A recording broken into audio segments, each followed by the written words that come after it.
It wasn't an invitation to debate or discuss, and it certainly wasn't a joke. It was a dismissal. He wanted us to back off, to go into full retreat, but Derek wasn't having any of it. Once again, good for Derek, because what do you mean? Who are you talking to? Well, said Derek, remaining calm, what's the show worth, huh?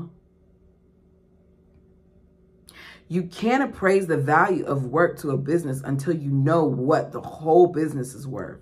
So I guess before we can tell you what we're worth, we need to know what kind of deal you've got with TLC. Pop's mood soured further. He was already upset, and the effort to stay calm was starting to show. Derek, when we got into this all those years ago, we just really wanted to reach people to show that children are a blessing. That's his spill. That's children are a blessing. Why'd y'all do the show? Because we wanted to show that children are a blessing. This is our mission, to show that children are a blessing. We don't need you to show that. We know that children are a blessing. We have children and we love them. We know that they're a blessing. Good grief. It's not something we went looking for. God brought this opportunity to us, and we really feel like he has blessed it and helped us reach so many people, many who would otherwise never step foot in the church. I wonder how many people actually started going to church because of this show. Seriously. Nearly every day, we were getting emails from people who say they've been impacted. They've shared how they've given their lives to Jesus or started going to church again or decided to have more children just by seeing Christian values portrayed through the show. Think about how many people we've been able to reach on a secular television network. I'm not saying your work here isn't great, but we are reaching more people through the show than you are here on the mission field. Okay. You said but, which negates what you're saying. So you are saying that what they're doing isn't impactful. The sting was sharp. All the while Pops and Derek had been talking, I'd been cringing, trying to hide myself away right there on the bed, wishing that the conversation would stop. All my internal alarms about pushing back on authority had been going off full volume, but Pop's comment had bit. It hurt. It felt like it was designed to make us back off, but Derek didn't scare so easily. Jill, if I was you after that conversation, I'd be making baby number 2.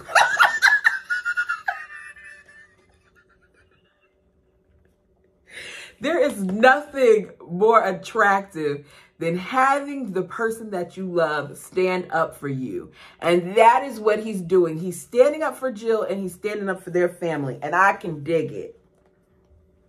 But Derek didn't scare so easily. I understand, Pops. But we would be so grateful if you could pray about maybe possibly paying us something. Jill has contributed a lot of hours to filming over the past decade, and she has nothing to show for it financially. I know she's the first daughter to get married and that you are still figuring this out, so we get that it's awkward. But I'm sure as more of the other kids get older and married too, they'll be thinking of these things also. When Pops left our room, Derek and I had talked a little longer, prayed, then went to bed. Derek had no trouble sleeping, but I was wired too tight.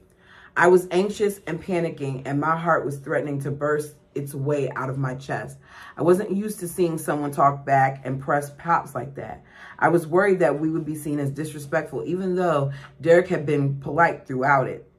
In the culture I had been raised in, questioning a parent's authority was a very negative thing, and I hated the thought of rocking the boat like that.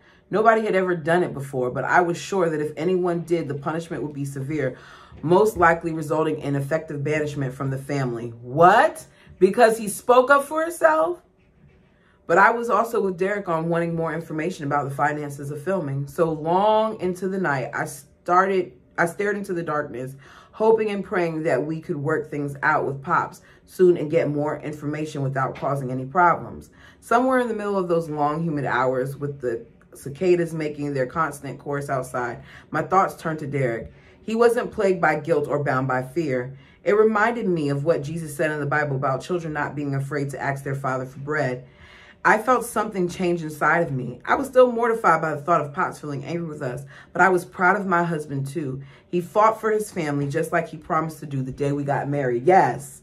The rest of the mission trip passed without incident between Pops and us. We spent good times with several of my siblings who were old enough to come on the trip, and we hoped that Pops would do what we'd ask and pray about starting to pay us some of the other kids.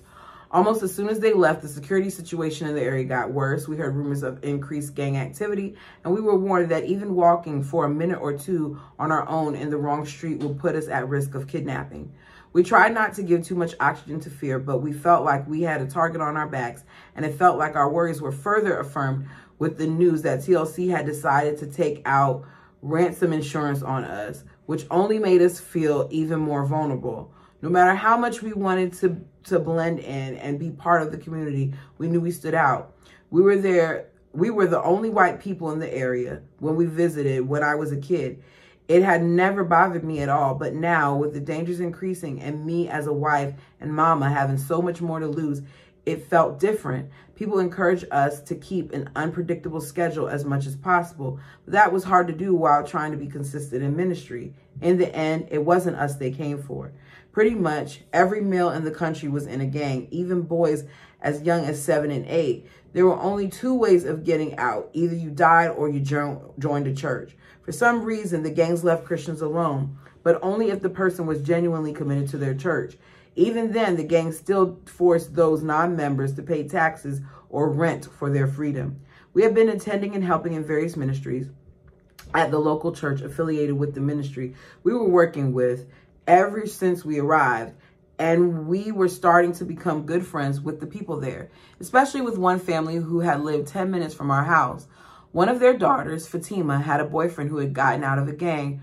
Raul was 16 or 17, and we'd seen him at church from time to time. One day, Raul was out in the street. A car pulled up and took him. Nobody ever saw or heard from him again. Oh, my goodness. Everybody assumed the same 2 things, that someone somewhere had noticed that he hadn't been a regular at church and that Raul was now dead. Not long after, Fatima and her mother Rosa showed up at the church in tears. They told us that the gang had instructed them not to ask any questions or look for Raul or his body, and that if they did, they would be next. As the violence continued, we decided to get a permanent guard of our own. Not just for when the mission teams were with us. It was yet another expense that we couldn't afford, but the risk of not having someone armed to protect us was too great. We didn't have a television in El Salvador, and even if we had, the shows usually aired late internationally, so we weren't keeping up with the show, and for a while felt like it was happening on a different planet. That didn't last long, though. As soon as season 1 of Jill and Jess Accounting on air just before Christmas, there was an increase in emails and phone calls as TLC made plans for a season 2. We were given instructions to shoot a lot of content ourselves, home video of anything from us eating a meal to Israel starting to walk. And since the arrangement was more conducive to our schedule, it worked out okay. The request that Chad emailed to us after Christmas was a whole nother matter. TLC wanted to shoot some new promotional content for commercials, and they wanted all of us adult Duggar children involved in the show to fly to Houston a few days in February. Even though the show was technically about the adult children and had been branded to look different from the old 19 Kids and Counting, everything behind the scenes was the same. Scott was still the producer, Pops was still the one being paid and the one in control of the contract, and Chad was still the one carrying out Pops and the network's bidding, making sure everyone stayed in line and behaved as they were supposed to in order to get the new series off the ground. So this show is about the kids, but their father is still the one being paid. Come on now, TLC. You don't see a problem with this? This is why people talk so badly about TLC, because they don't put things in place to protect the entire family. Back in October, when we left Arkansas and returned to El Salvador, we told Chad and everybody else about the commitment we made to Mike to stay in the country until the end of July 2016. When Chad asked us about going to Houston for filming, we figured that maybe Chad had forgotten this, so we apologized that we couldn't make it and reminded him that we had given our word that we would remain in El Salvador. He didn't reply, but in January, Chad did email us to say that he was about to book tickets to Houston. We needed to tell him which flight we wanted, which goes back to me saying they should have never hired Chad, because Chad wasn't there for them. Chad was there for their dad to do his bidding. We wrote back telling Chad that we were not going to be able to make it, reminding him again of our deal with Mike. Chad's email was polite but insistent. He explained that the shoot was vital for promotion, that the network was planning for the show, and that our presence was key. It was a big deal for them, he wrote. They've offered, if you have a list of things you need from the States that you cannot get in NCA, they will do that shopping for you and pack those things up to go back with you. We got back with him quickly, repeating our commitment to Mike. But we did say that we would pray about it more and let him know that we would be talking with Pops and Mom later that evening.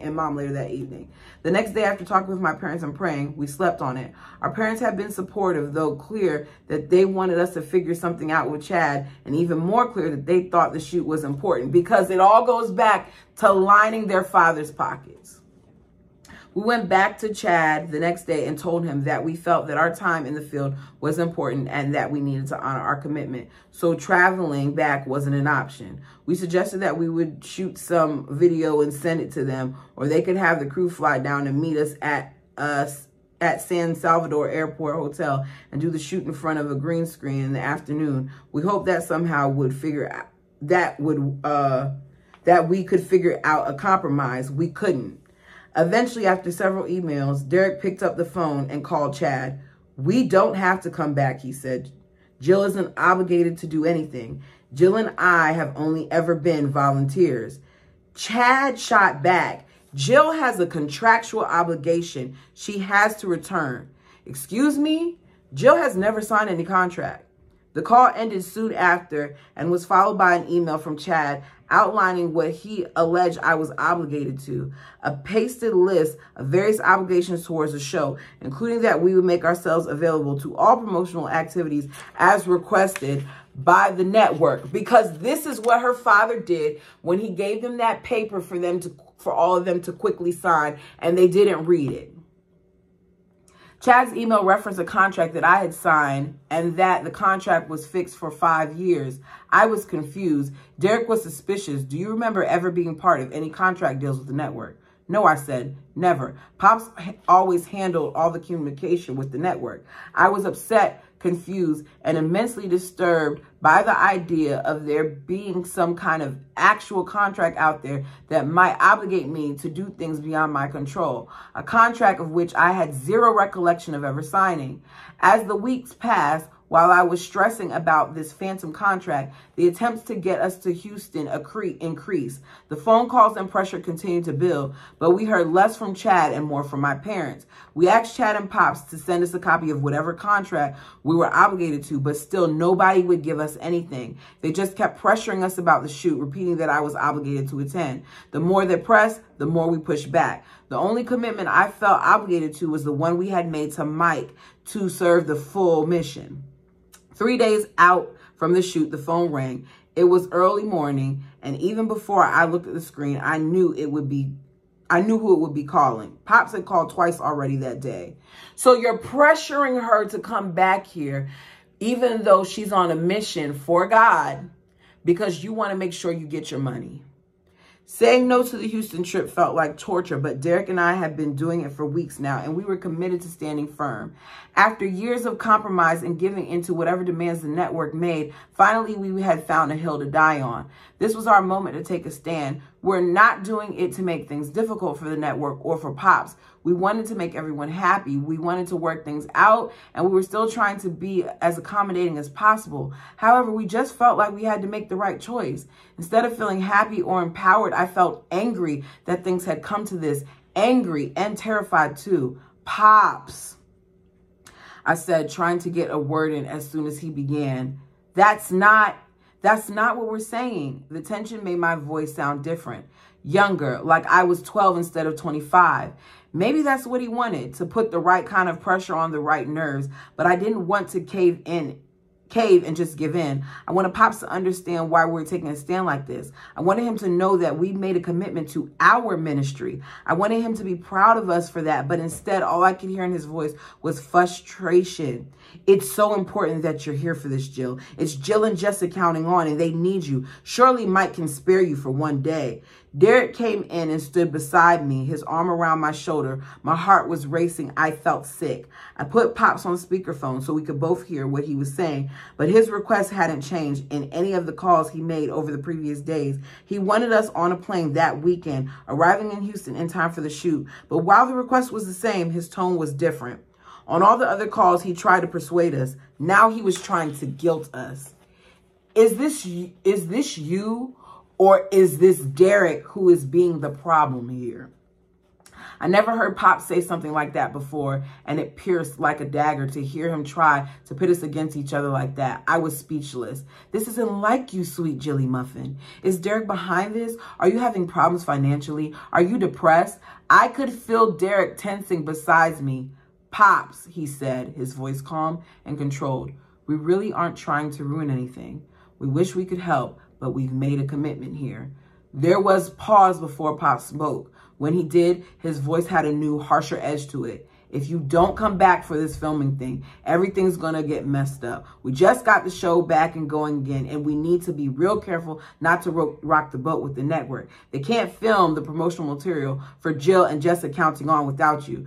Jill, just think about it. If you don't come to the shoot, TLC cancels the show again. Everyone is going to look at you and know that this is your fault and that you could have stopped it. Are you going to be okay carrying that burden? Hey, Derek says, stepping in to defend me. Let me talk to you for a minute, Derek, because you are causing your wife to go against her word. Is that what you're going to do? Make her break her word? If so, let me tell you that you're failing your family and leading them down a path of destruction. Are you prepared for that? Do you know what happens if you break a legally binding contract? So they've been asking you 4 weeks. They've been asking Chad 4 weeks for a copy of this contract, and you haven't given them anything. But now you're going to throw this in their face because you want what you want. Jim Bob is disgusting.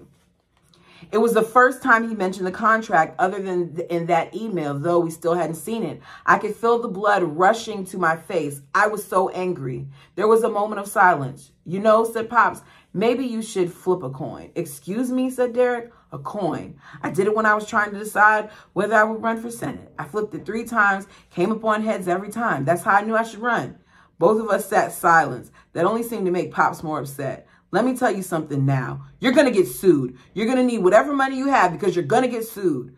Pops called back later that same day, and for the first time, we didn't answer. We just let the phone ring. We did the same thing with the next call, too, and the next. I felt a glimmer of relief, but it was more than overshadowed by the strong sense of guilt that we were just disrespecting him this way. No, he disrespected you when he talked to your husband and asked him how much he was worth. He started all this.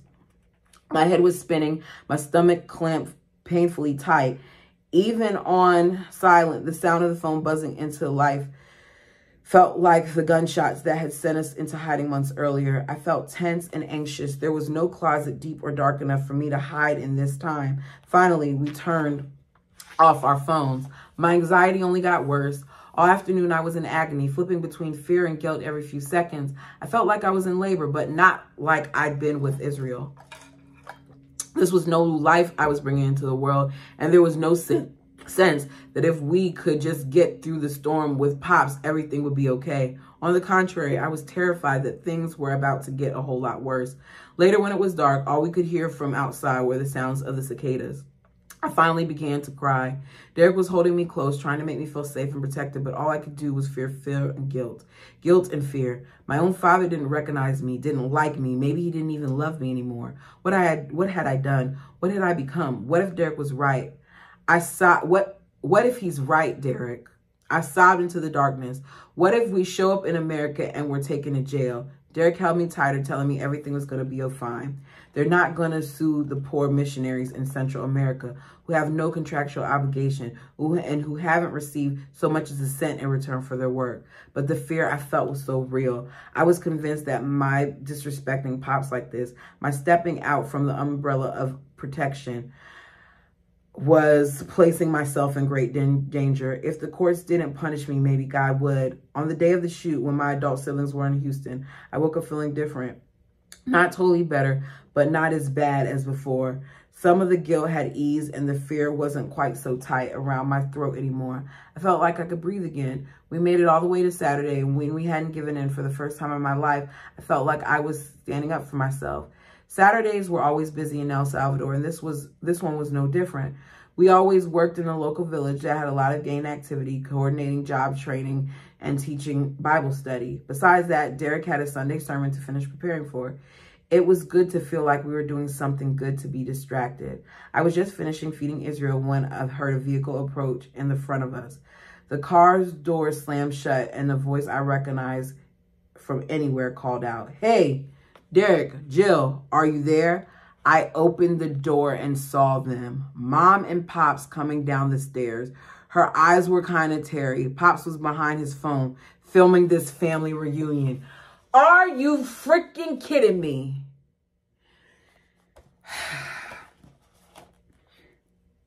I didn't know what to say. My sweet Jilly Muffin mask wasn't appearing on command. Derek was stunned too. "We wanted to come and see you," said Pops after an awkward pause. "Didn't we, Michelle?" She nodded and Pops put the phone away. He looked right at me. I could feel the walls edge closer and I braced for impact. "I realized I was a little harsh," he said. "I'm sorry for some of the things I said." I reached for Derek's hand. If ever I needed to be reminded that my husband and I were united, it was then.